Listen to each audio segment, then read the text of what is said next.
diduga satu, dugaan eksploitasi anak. Karena LM umur 15 tahun sudah disuruh untuk live produk-produk.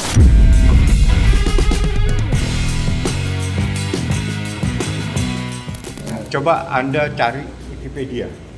Coba Anda cari Kamus Bahasa Indonesia. Anda cari pemahaman itu. Ya. Apa yang dimaksud dengan apa tadi? Eksploitasi. Cari di kamus. Apa yang dimaksud?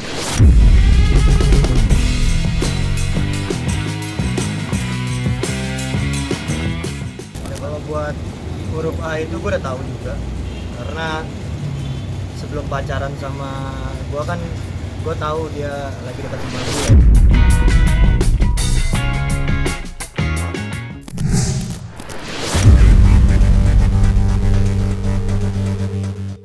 Perseteruan yang terjadi antara Nikita Mirzani dengan Fadel dan keluarganya tidak hanya semakin sengit, tetapi juga rumit, pelik, dan penuh intrik. Ketegangan makin tajam, berbagai cara dilakukan kedua belah pihak. Terbaru, serangan balik dilakukan Fadel dan kuasa hukumnya, Rasman Arif Nasution, yang baru saja mendatangi Kementerian Pemberdayaan Perempuan dan Perlindungan Anak. Tidak lembaga kementerian yang didatanginya, Polres Metro Jakarta Selatan juga disambanginya.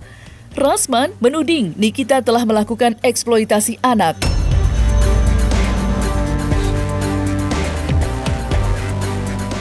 Itu dilakukan Nikita saat Laura atau Loli masih berusia 15 tahun. Tidak itu saja, Rasman juga akan menghadirkan 3 orang saksi untuk menanggapi Nikita yang dinilai sesumbar dapat memenjarakan Fadel.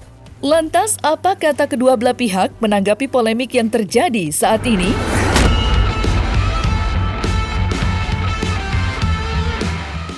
Diduga satu, dugaan eksploitasi anak. Karena LM umur 15 tahun sudah disuruh untuk live produk-produk. Yang harusnya dia tidak boleh lakukan itu. Karena masih di bawah umur. Yang kedua, dia mendapat live, dia dikurung di kamar. Diduga dikurung di kamar. Tidak dikasih, katanya ya informasi, tidak dikasih makan dan lain-lain. Itu sudah dijelaskan oleh Bangkit, pengakuan dari Loli. Yang suratnya ada, kami terima tanda tangan asli. Cek aja nanti, kelap. Yang ketiga, diduga menelantarkan anak. 3 ini menambah poin baru nanti ke penegak hukum. Dari Kementerian PPA kami ke Polres itu langsung kita bicarakan. Dan Polres merespon. Besok surat kami akan masuk lagi untuk beberapa poin agar ini dijadikan saksi. Coba Anda cari Wikipedia. Coba Anda cari Kamus Bahasa Indonesia. Anda cari pemahaman itu. Ya. Apa yang dimaksud dengan apa tadi? Eksploitasi. Cari di kamus. Apa yang dimaksud itu? Pandangan saya, proses ini harus berjalan. Saya tidak menanggapi hal-hal di luar konteks hukum. Saat ini, laporan ini terkait dengan kejahatan terhadap anak di bawah umur. Titik, tidak pakai koma. Artinya kita tidak membahas yang lain-lain. Ya, dalam perkara ini, Nikita Mirzani melaporkan dugaan kejahatan terhadap anak di bawah umur. Saya tidak mau membahas yang lain. Kalau Anda tanya itu, suruh membaca Kamus Bahasa Indonesia. Apa yang dimaksud dengan kalimat itu? Biar enak, baca di Undang-Undang Perlindungan Anak. Ada itu kalimat itu seperti apa. Kalau saya jelaskan sekarang, semakin paham, nggak usah saya jelaskan. Cari saja di Undang-Undang Perlindungan Anak. Yang dimaksud itu apa? Jadi saya tidak akan menanggapi. Ya kalau orang mau jalan-jalan tadi kemana itu mungkin mau liburan atau mungkin lama tidak lagi refreshing biar bisa ketemu dengan anak-anak di perlindungan perempuan dan anak. Tidak ada yang bisa melarang. Banyak yang nimbrung pingin membantu kasus ini. Pengacaranya NM, saudara saya Fahmi, ya kan? Kemarin juga saya ditanya-tanya media, Bang salamin dong. Ya saya salamin di Polres, di Pengadilan Agama Jakarta Selatan. jadi berita. Bagi saya tidak ada masalah.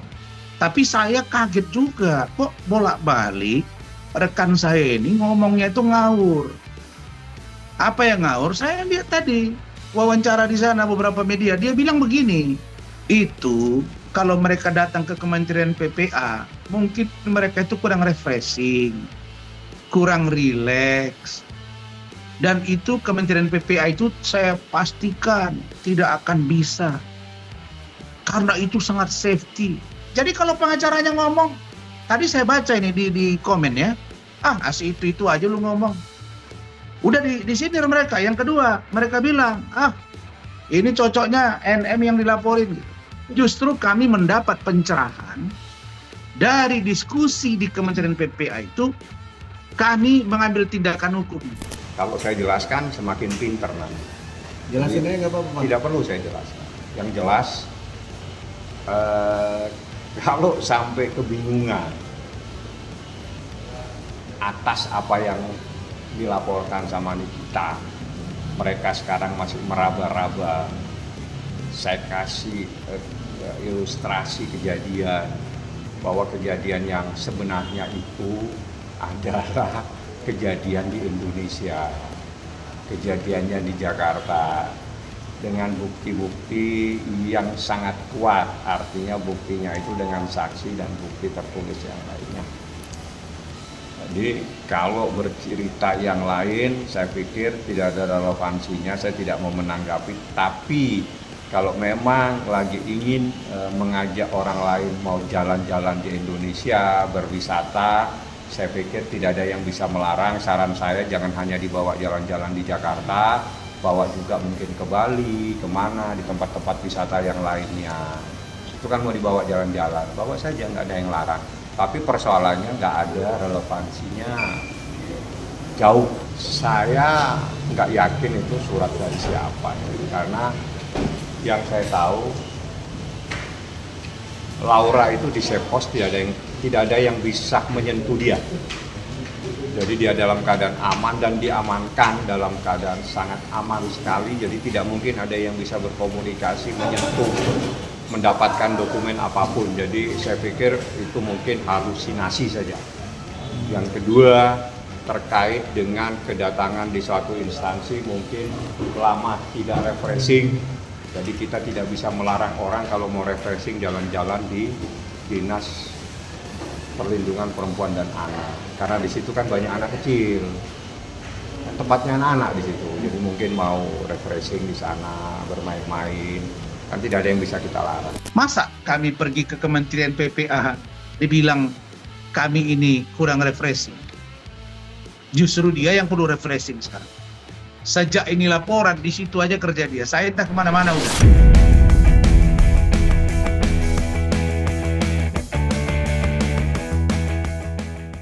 Sementara itu, dugaan Laura atau Loli telah melakukan tindakan medis berbahaya yang diduga dilakukan bersama kekasihnya Fadel mendapat tanggapan tegas dari Fadel.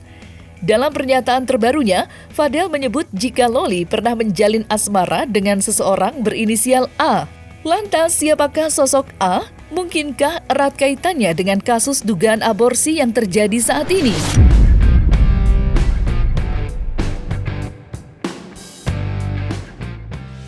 Kalau buat huruf A itu gue udah tahu juga, karena sebelum pacaran sama gue kan gue tahu dia lagi dekat sama bule, ya itu jadi gue tahu. Ya artinya kamu merasa dikambing hitamkan atau gimana Pada?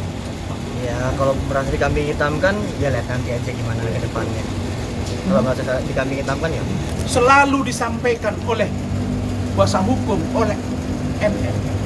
Sudah dapat bukti, sudah dapat ini, dapat itu. Apa yang dapat? Faktanya, saya datang tadi dengan penyidik, kami tanya, dan kami diskusi. Apa kata penyidik? Bang, kami on the track. Saya tanya, apakah Adinda ikut melihat YouTube? Tidak, kami tidak mau campur urusan itu. Kami on the track. Maka closing kami adalah pemeriksaan terhadap 3, 1 dari Kementerian PPA, yang kedua pemeriksaan dari saksi dari luar negeri, kami minta dilakukan via Zoom atau via daring. Yang ketiga, gelar perkara khusus. Ini yang bisa membuka mata rantai persoalan ini agar benar-benar komprehensif dan ingat, ini pembelajaran bagi semua orang. Jangan gara-gara engkau menganggap kau ibunya, lalu kau bisa atas nama anak di bawah umur melakukan sesuatu yang berakibat kepada orang lain. Kami bisa katakan, bagaimana membuktikan visum? Kalau ada rentang waktu mereka Juni, Juli itu tidak berhubungan komunikasi, jangankan melakukan sesuatu hubungan badan, komunikasi saja tidak ada rentang waktunya. Siapa yang bisa menjamin bahwa Anda yang sedang berpacaran, di luaran sana Anda berkomunikasi dengan orang lain atau tidak? Karena Fadel tidak tinggal dengan LM. Karena Fadel beda. Jadi jangan, darah siapa, bekas dari aborsi yang mana, kalau itu ada, tidak gampang. Maka kami lakukan serangan balik ini. Tapi tolonglah, Anda nggak usah bicara yang lain. NM, kau fokus ke kasus ini.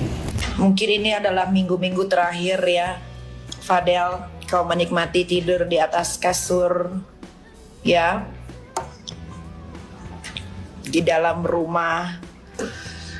Puas-puaskanlah bersendau gurau dengan keluargamu.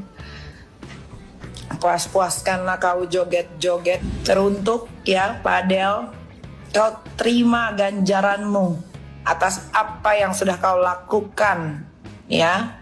Ini adalah minggu terakhir elu. Ini adalah minggu terakhir elu. Mungkin Nikita juga sudah tahu sebagai ibu dari korban Laura, saya pun mungkin sudah tahu, tapi mohon maaf, tanyakan langsung kepada penyidik. Dia hanya membenarkan betul bahwa visum sudah diserahkan oleh dokternya dari RSCM dan kami yang menerimanya. Lebih lanjut, berdasarkan visum tersebut, mudah-mudahan segera dilakukan gelar perkara untuk tahap selanjutnya, namanya penyidikan. Jadi tahap selanjutnya penyidikan itu menjadi kewenangan dari penyidik. Visum ini bukti vital yang paling menentukan dalam perkara itu. Justru visum inilah yang menentukan semuanya. Karena dari visum ini nanti akan terbaca apa yang terjadi terhadap korban dalam rangka penyidikan. Dalam rangka penyidikan ini untuk mencari dan menemukan siapa yang harus bertanggung jawab atas adanya peristiwa pidana tersebut. Itu adalah proses dan tahapannya. Jadi saya di atas hanya menanyakan tentang informasi yang saya terima, kebenaran visum itu benar diterima oleh penyidik. Artinya informasi ini sah, sudah ada di tangan penyidik.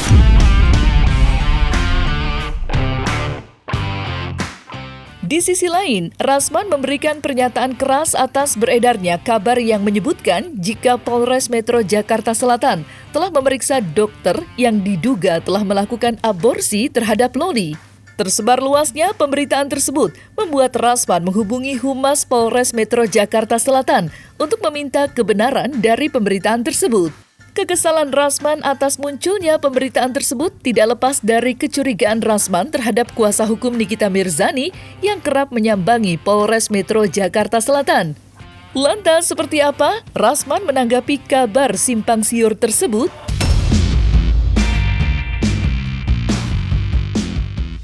Saya kaget. Judulnya Polres Metro Jaksel panggil dokter yang diduga melakukan aborsi terhadap LM. Wah, saya langsung diskusi dengan tim dan saya berpikir kalau sempat mereka memeriksa dokter yang mengaborsi, saya kira tidak usah lagi diperiksa, ditangkap udah itu. Udah pasti ditangkap. Diduga mengaborsi, dipanggil, ditangkap. Itu poinnya. Kenapa? Bisa gelar, naik sidik, tahan, lengkap. Karena sudah barang bukti jelas itu. Karena aborsi. Kan begitu. Itu pikiran saya.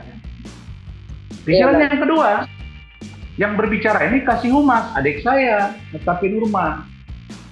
Nah, lalu saya berpikir, kalau ini aborsi, masa iya di rumah sakit dokter lagi yang melakukan? Lah, kalau aborsi itu kan hanya boleh dilakukan dalam keadaan emergensi. Itu pun ada suami dan persetujuan keluarga. Bagaimana ceritanya di rumah sakit, dokternya dipanggil, wah ini runyam ini. Maka saya dengan tenang, ini tim saya sudah ribut ini tadi. Langsung saya WA, Kasih Humas, adik saya AKP Nurma Dewi. Beliau saya tanya, Adinda adikku, apakah benar berita ini dan statement ini? Langsung beliau jawab, Bang, itu tidak benar. Berita tersebut bahwa penyidik memanggil dokter yang memeriksa atau yang visum dari LN. Itu. Berarti berbeda Jadi bukan aborsi. Dia mengatakan bahwa yang diperiksa itu adalah dokter yang memvisum, bukan aborsi. Nah, makanya saya luruskan, karena ini akan menimbulkan interpretasi yang beragam. Kenapa sampai ada pemeriksaan yang seperti ini menyebut-nyebut aborsi di rumah sakit? Tapi yang benar adalah memanggil dokter yang memeriksa visum dari RSCM. Itu ada chattingannya, Rumah Sakit Cipto Mangunkusumo Jakarta. Jadi clear ya. Saya pengacara yang mengetahui semua masalah ini, tapi saya dilarang sesuai dengan kode etik sebagai advokat. Saya dilarang untuk menjelaskan, dan sesuai dengan peraturan di KUHAP, apalagi di Undang-Undang Perlindungan Anak, saya juga dilarang untuk menjelaskan. Tapi kalau Anda bertanya kepada penyidik yang diwakili oleh humas mereka yang menyampaikan, itu menjadi hak mereka. Jadi saya juga harus menghormati hak penyidik. Saya tidak boleh masuk, tidak boleh menjelaskan hal-hal yang itu menjadi haknya mereka. Humas Polres Metro Jaksel itu saya luruskan, itu tidak benar menurut Ibu Nurma Dewi. Yang diperiksa itu dokter yang memvisum, bukan yang aborsi. Dan itu RSCM. Nah, jadi saya bantu Polres ini. Belum diklarifikasi, saya klarifikasi duluan. Yang kedua, kalau ngomong rekanku pengacara, Bok jaga-jaga juga.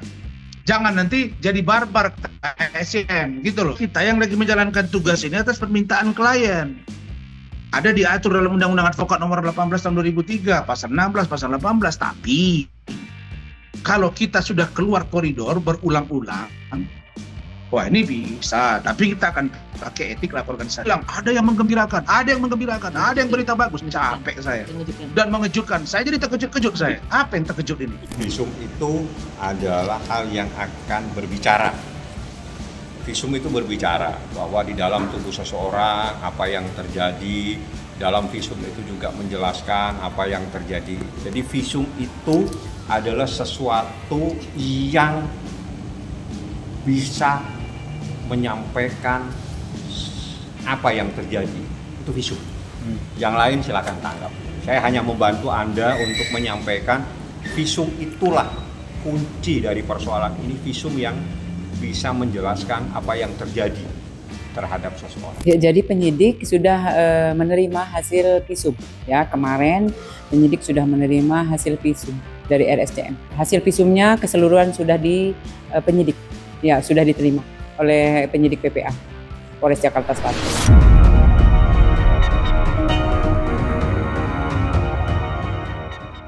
Nah, selesai sudah Cumi Lovers? Saksikan terus Cumi Camp In Depth, kabar lengkap, mendalam, dan akurat dari narasumber terpercaya. Dan jangan lupa untuk like, subscribe, dan juga share channel YouTube Cumi Cumi.